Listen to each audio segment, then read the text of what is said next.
Cara, então você já... nós vamos falar depois no próximo...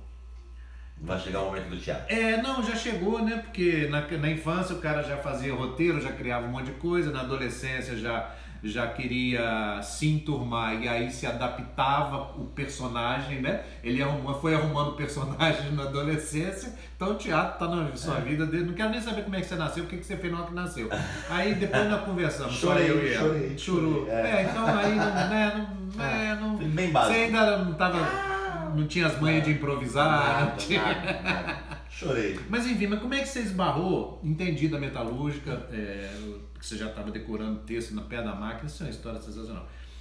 Mas como é que você esbarrou no teatro? Já que você estava lá procurando, foi também procurando tua gangue, teu espaço? Ah, a pessoa faz teatro, agora eu vou gostar de teatro, agora eu deixar o heavy metal pra lá, foi mais ou menos assim? Sim. Tinha no São Bernardo, que era onde eu morava, tinha o Juventude Cidadã, que era um espaço onde oferecia diversos cursos artísticos gratuitos.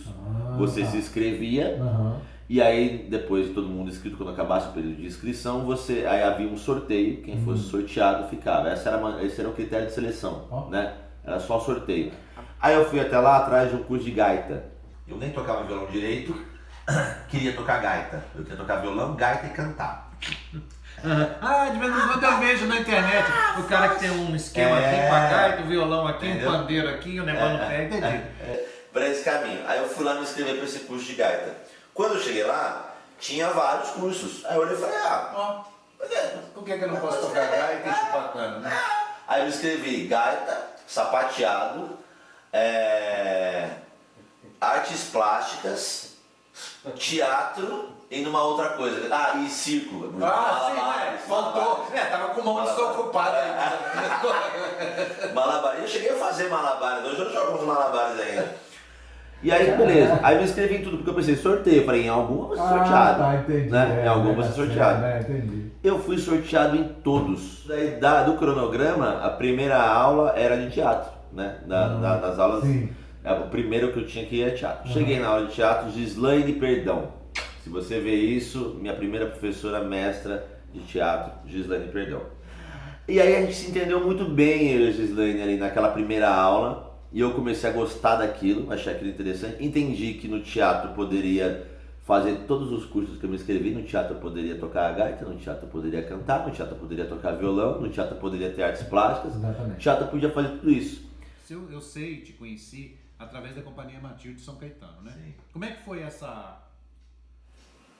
Eu estava no Juventude Cidadã fazendo teatro, com a Gislaine Perdão, e essa minha amiga maravilhosa, Camila Guzman, que me batizou de Ervas Carreteiro, ela fazia assistente social, ela era aluna de assistente social de São Caetano, e a Companhia da Matilde tinha acabado de ser fundada e utilizava o espaço da Faculdade de Ensino Social. Sim. E aí tinha um projeto da Matilde de começar o seu primeiro espetáculo, que era o Vidas Secas, mesclando atores profissionais com alunos da Faculdade Paulista de Serviço Social. E assim a Camila acabou entrando no elenco. A Camila me convidou para assistir alguns ensaios. Aí eu fui lá e fiquei encantado com aquilo, porque aquilo era teatro, de verdade.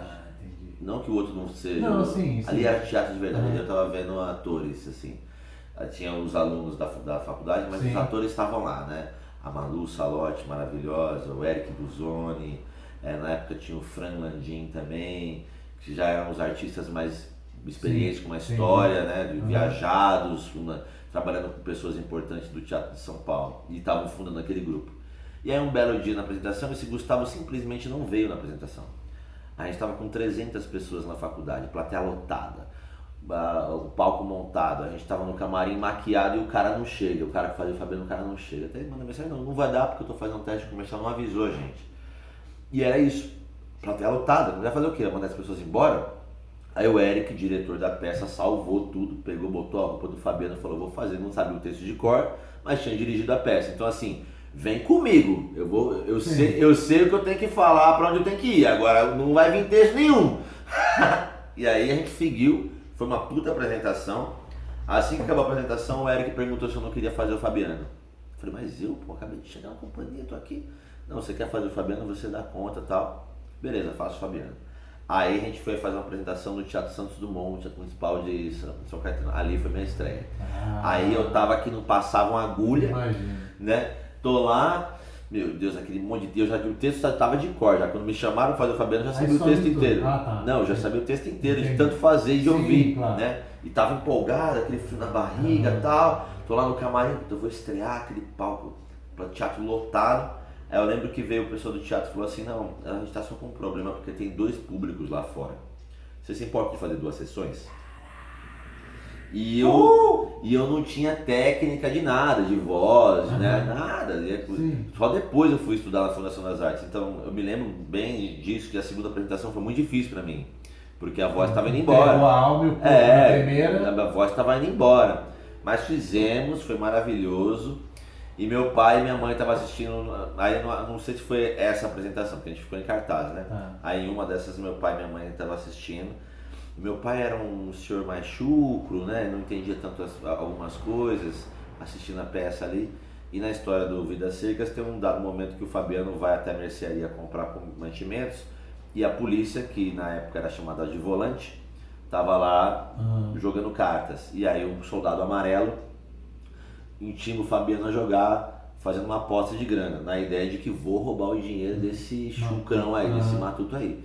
E no jogo de cartas, quem ganhou foi o Fabiano. E aí o soldado amarelo se irrita, né? Ao invés de pagar honestamente a aposta, ele se irrita, leva o Fabiano para um canto e bate no Fabiano. Isso está na história do livro. E na peça, essa cena se dava eu pendurado num pau de 2 atores vinham segurando um bastão assim, e eu vinha pendurado nesse bastão de cabeça para baixo.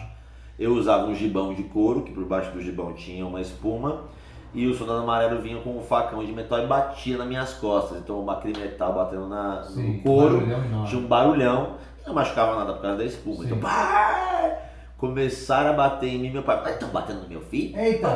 Estão batendo no meu filho? Papai batendo no meu filho, minha mãe.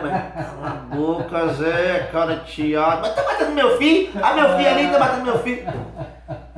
E é isso. Temos foto desse dia, não, né? Tem foto? Seu pai com a mamãe lá, tudo? Na foto tá minha mãe, eu, meu pai e atrás Camila Guzman.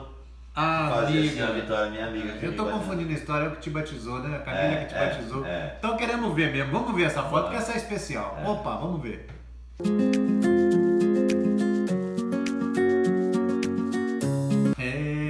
Pai e mãe apoiando é tudo de bom, né? Mesmo ele querendo pegar o guarda de pancada, é sinal de que ele estava te apoiando mesmo, de verdade, né? Você não teve essa dificuldade, né? Com os pais em relação a isso, fazer teatro e tal? Não, os dois sempre me deixaram escolher o que eu quisesse escolher, sabe? Sempre me incentivaram em qualquer coisa, assim. Isso eu não tenho do que reclamar. Porque o conselho, a orientação sempre cabe, né? Mas apoiar é fundamental, né? Falando em apoiar, aí você ainda estava na metalúrgica lá e ficou muito tempo ainda conciliando os dois? Na verdade não, porque eu comecei a acompanhar de fato a Matilde, e aí eu comecei a entender inclusive que para você ser ator, você precisa trabalhar com o teatro. Essa coisa de você ter um emprego comum e fazer o teatro, impede você de fazer o teatro, né? Porque você tem que se dedicar àquilo. Eu já estava me incomodando a coisa do teatro, da empresa, mas eu precisava ganhar dinheiro, né, para viver e para ajudar em casa. Até que a gente chegou num festival, no Festival da Paraíba, se não me engano, para ir com Vidas Secas, a gente foi inscrito, ficaríamos uma semana lá no festival.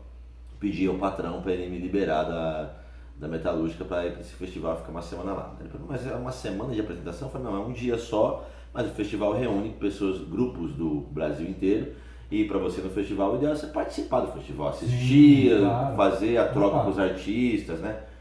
Aí ele falou assim, não vou te liberar não, sabe o que eu vou fazer? Eu vou te promover encarregado, vou aumentar o seu salário, você vai ser promovido agora, então... Aí eu falei, não, legal, então faz o seguinte, promove um outro garoto, que você não sabe nem o nome, que faz Senai, ele é bem introspectivo e tal, ele quer viver disso, eu não.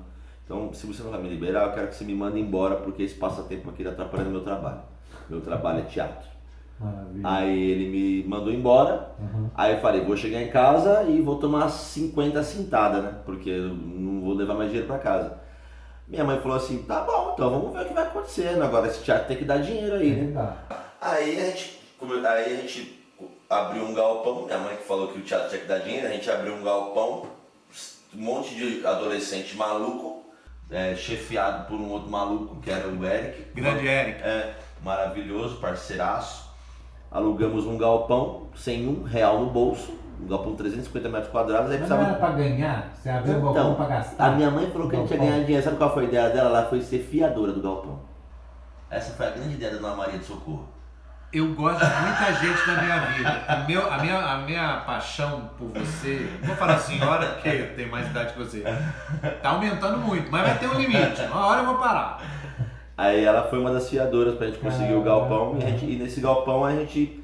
Foi a minha faculdade. Eu estudei na Fundação das Artes, sim, né? Sim. Não cheguei a me formar lá, saí antes, mas aprendi, fiz todos os períodos de estudo da Fundação. Eu saí antes da temporada, né? Só não fiz a temporada. Porque a temporada eu já fazia com a Matilde. Mas a Matilde foi a minha faculdade. Na Matilde eu aprendi a produzir, na Matilde eu aprendi a dirigir, eu aprendi a interpretar. Aprendeu a fazer sarau da Matilde. da Que acontece, que evento que era em São Caetano. Inesquecível, cara. Vivi ali muita coisa emocionante, assim, de ver artistas de todos os tipos, de todas as áreas, ter seu espaço democraticamente. Pô, Sarau da Matilde. Tem até uma fotinha aí da carinha de um dos saraus, de um deles. Dá uma olhadinha aí. Bora.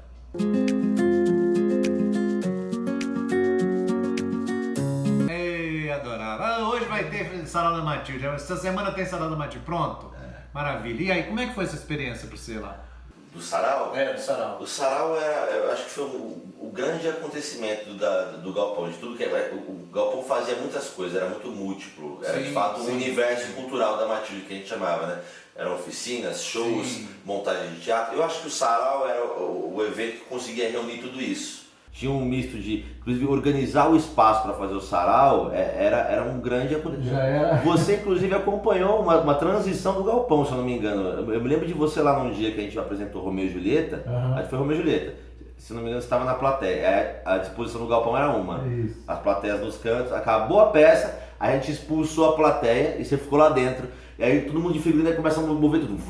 Muda o galpão, muda o praticável daqui, monta o palco, muda tudo, bota uns tecidos. O galpão virava do avesso em meia hora. O cenário do Romeu virava o cenário do sarau. Abria a porta e o sarau era... O pessoal da área de esporte acha que inventaram a roda com a arena multiuso. Não conheceste a Matilde?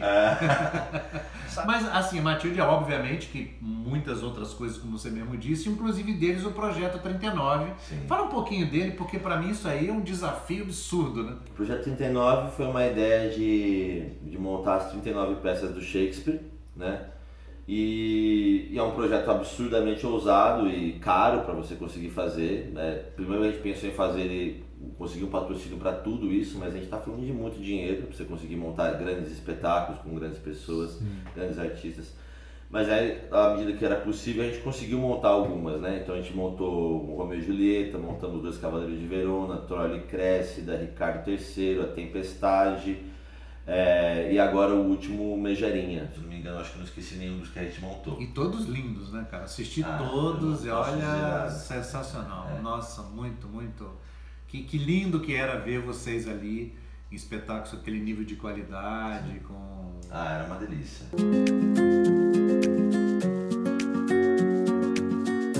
E ali eu pude conhecer, trabalhar com outros diretores, até porque a ideia do projeto era que sempre tivesse um diretor diferente convidado, com artistas diferentes convidados. Por exemplo, a Tempestade, nós ficamos como coro e convidamos artistas, atores que a gente admirava para a gente poder aprender com eles. Aí quando vem Dois Cavaleiros de Verona, a gente já foi para protagonismo, porque a gente tinha acabado de aprender com essas figuras. Isso, né? Sim.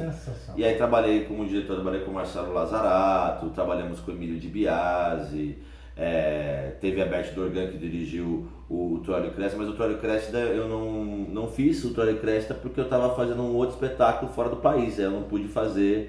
Não, vamos falar do Pan, cara, que coisa, fui assistir, maravilhoso que te deu essa experiência, como é que... Porque era uma coisa muito diferente do que você tinha feito até então. Completamente diferente. Era a companhia Terra Nova, da Marília Barreto. Pra gente falar, deixa eu te interromper, vamos colocar a foto, que aí a gente vê a foto e quando ele falar da personagem, a gente vai saber do que nós estamos falando. Vamos ver.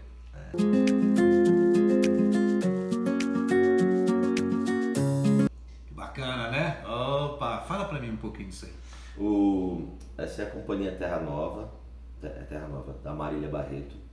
É um espetáculo chamado Servos de Pan. E eu fui indicado pelo Alexandre Brasil e pelo César Rezende Basquiat, meu parceiro mestraço de cenário. Eles estavam vinculados a esse projeto de alguma forma. O rapaz que fazia o protagonista saiu, fazia o próprio Deus Pan. E aí o produtor e o cenógrafo me indicaram sem conversar. Mas ele falou, pô, se não me chega na minha mão 2 vezes por pessoas diferentes, vale a pena saber de quem é. E aí eu fui lá assistir o espetáculo e acabei entrando para fazer o Pan. O espetáculo Servos de Pan era um espetáculo visual, era um quadro vivo, de fato era isso, eram véus, música, era um quadro vivo. Sim. E foi só a pandemia que te empurrou para vídeo ou também?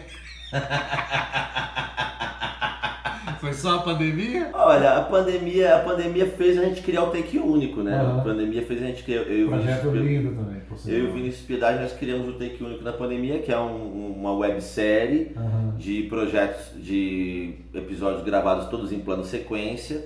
E é uma websérie que os episódios não têm uma ligação entre si, é como se fosse Black Mirror, né? Que você vê o episódio do Black Mirror, ele começa e acaba ali mesmo. No próximo episódio tem um outro elenco, um outro roteiro. Take único é nessa linha, dadas as devidas proporções. Vou fazer. Entra lá no YouTube, Take único, assiste os episódios. Cara, no mínimo, vale a pena. E outro trem que você esbarrou na vida é o teatro para empresa. Sim. Né? Comigo, muitos anos, maravilhosamente bem. Sei que está disponível aí, se conseguir uma vaga. Porque ele trabalha 24 horas, né? Se de repente eu conseguir uma apresentação 3h30 da manhã, entre uma dormida e uma cochilada. Mas como é que você esbarrou no teatro para empresa e como é que esbarrou e como é que foi para você, mas vamos falar, foi essa experiência? Fala um pouquinho. O teatro empresa ele vem antes de muita coisa que a gente já conversou aqui, né? Sim. Eu estava na Fundação das Artes, né? Eu tinha acabado de entrar na Matilde e aí fazendo teatro na Matilde, entendi que eu precisava estudar, me especializar e melhorar nessa arte, então eu entrei na Fundação das Artes para estudar. Na Fundação das Artes eu conheci o Renan Rovida, maravilhoso, Renan Rovida, grande ator, grande cineasta, um cara incrível, sensacional. E ele me apresentou para o Teatro Empresa, me apresentou para você e vim aqui conhecer você. Inclusive o Teatro Empresa foi a minha primeira possibilidade de ganhar dinheiro fazendo teatro. Até porque eu não tinha a menor ideia de como fazer isso. Tá vendo aí, mamãe? Tá vendo aí, ó, ajudei. E aí foi isso, né? O Renan me indicou e eu vim aqui trabalhar com você e comecei a entender essa coisa do teatro empresa, que a gente leva o teatro para dentro das empresas, apresenta em lugares que não é necessariamente um palco, com a luz, aquela estrutura toda que te protege de certa forma, né? Tem bastante máquina injetora. Tem bastante máquina. Exato, né? Foi uma maneira de voltar para a indústria, mas de outra forma, né? E aí o teatro empresa te coloca em situações muito adversas, né? Você não está protegido pela rotunda, pelo palco, pela cortina, pelas luzes. Você está ali num refeitório apresentando um espetáculo que as pessoas precisam saber daquele tema. Então você tem que lidar com as adversidades, tem que lidar, também, né? Sim. Tem alguns personagens bacaninha também, né? Sim. Tem uns personagens que... O Zeca, o Farofinha, gostava muito de fazer o Farofinha. E disso nós temos imagens. Vamos ver umas imagens do menino na época. É seu Raimundo, né? Seu Raimundo também. Vamos ver umas imagens aí do menino no Teatro para Empresa.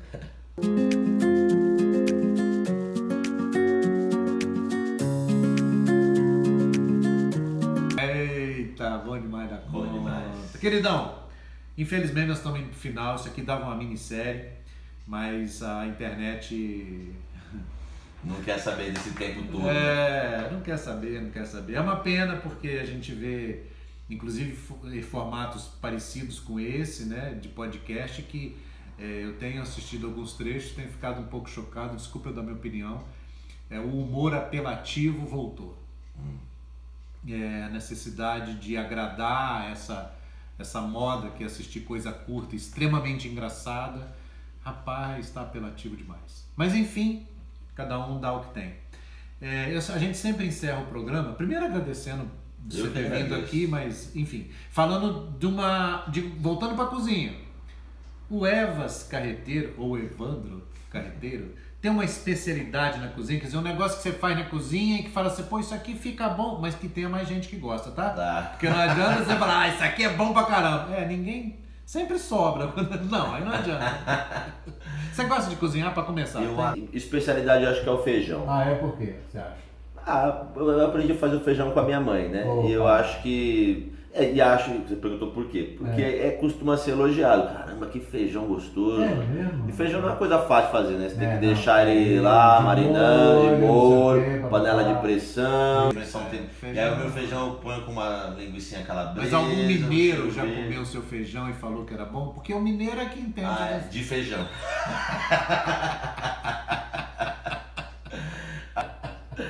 Acho que o feijão. Mineiro acho que não come ainda não. Eu fico aguardando o convite. Ah, bora. Vamos ver. Se demorar igual demorou pra mim pra dar entrevista. Tá marinando tô lá. lascado. Sensacional. Carreteiro, só agradecer, cara. Eu que Me agradeço. emocionei, dei risada. Você é um cara, E olha que essa pessoa disse, que é a falsa humildade que tem hora de vontade de cortar a cabeça. Quando eu chamei pra contar, não, mas não sei se eu tenho história pra contar. Imagina se tivesse, imagina se eu desse trela. Muito obrigado. Eu que agradeço. Sucesso pra você, qualquer área que você se meter a fazer, porque você tem, além dessa curiosidade, mas curiosidade não é tudo, né? A força de vontade, a boa vontade, o brilho nos olhos é que faz a diferença. Sim, obrigado. Sucesso sempre. E como você diz, viva o quê? Viva a arte, viva a vida. Uhul! Bora. Obrigado. E você aí, se gostou, dá curte, like, aquelas coisas todas, compartilha e aguarda o próximo programa. Um abraço, um beijo. Valeu.